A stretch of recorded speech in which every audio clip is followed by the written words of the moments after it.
In this video, we'll complete a paired t-test from beginning to end using the TI-84 calculator. Let's begin with example 4. The problem says, a teacher wants to know if tutoring improves quiz scores. The same 8 students took a quiz before tutoring and after tutoring. Here are the scores. Conduct a hypothesis test to determine whether the tutoring improves quiz scores at 5% significance level. Since the same students took both quizzes, these are matched pairs. Remember, in this course, we'll define the difference as after minus before. So, if tutoring helps, we expect the difference to be positive. Before we begin the hypothesis test, let's calculate the differences. Remember, these differences are the data we'll actually analyze. For student 1, the difference is 74 minus 68, which equals 6. For student 2, 79 minus 72 equals 7. For student 3, 86 minus 81 equals 5. For student 4, 80 minus 75 equals 5. For student 5, 76 minus 70 equals 6. For student 6, 89 minus 84 equals 5. For student 7, 83 minus 77 equals 6. For student 8, 74 minus 69 equals 5.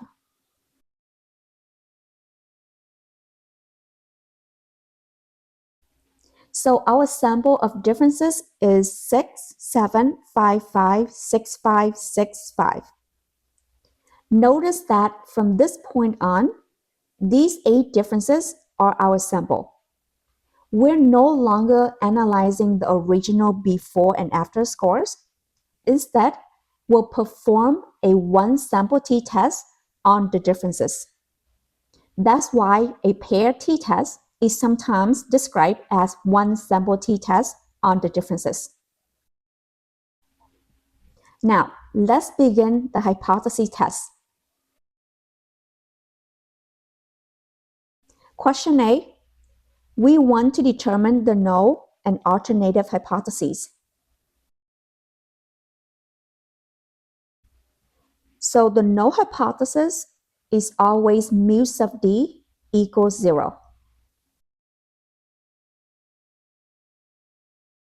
For the alternative hypothesis, let's look at the original claim.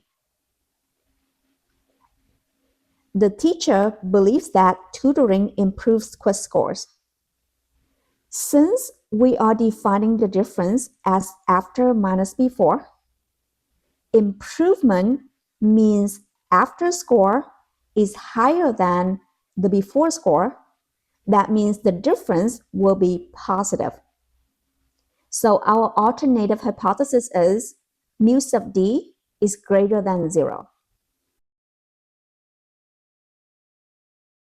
And this is a right tail test. Now, we are going to use the TI-84 calculator to find the test statistic and the p-value.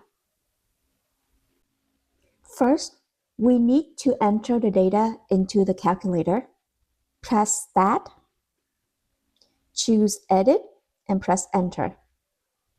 Since we are testing the differences, we'll enter our sample of differences directly into L1. Enter 6, 7, 5, 5, 6, 5, 6, and 5. Once you have entered the data, press Start again. Move over to Test and choose T-Test and press Enter. Make sure data is selected. If it isn't, highlight data and press Enter. For mu sub 0, enter 0 because that's the value in our null hypothesis. For list, enter the list where you store your data. If your data is in L3, press second, then 3 to enter L3. Since I store my data in L1, so I replace it with L1 by pressing second 1. Leave the frequency as 1. For this line, choose greater than. Make sure you highlight it and press enter. Because our alternative hypothesis says mu sub d is greater than 0. Finally, highlight calculate and press enter. This gives the result of the hypothesis test. This is the result we got from the calculator. The test statistic is this value here. And we want to round to 2 decimal places. So we have t equals 21.38.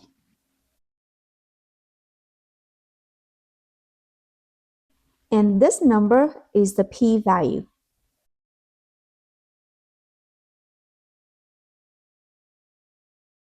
Be careful with this notation.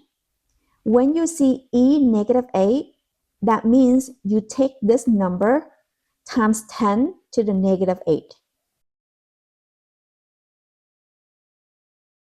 When a decimal is multiplied by 10 to the negative 8, we move the decimal point to the left 8 places. And from here, we round it to 4 decimal places. So p-value is approximately 0. Next, we need to make the decision. In order to make the decision, we compare the p-value with alpha. 0 is less than alpha, so we reject the null hypothesis. Always justify your answer. Finally, we need to write a conclusion in context. What does it mean when we reject the null hypothesis? Go back to question A. We have 2 hypotheses. The null hypothesis says the tutoring does not improve the quiz scores. The alternative hypothesis says the tutoring improves the quiz scores. We reject the null hypothesis. That means we'll support the alternative hypothesis. So there is sufficient evidence to conclude that tutoring improves quiz scores.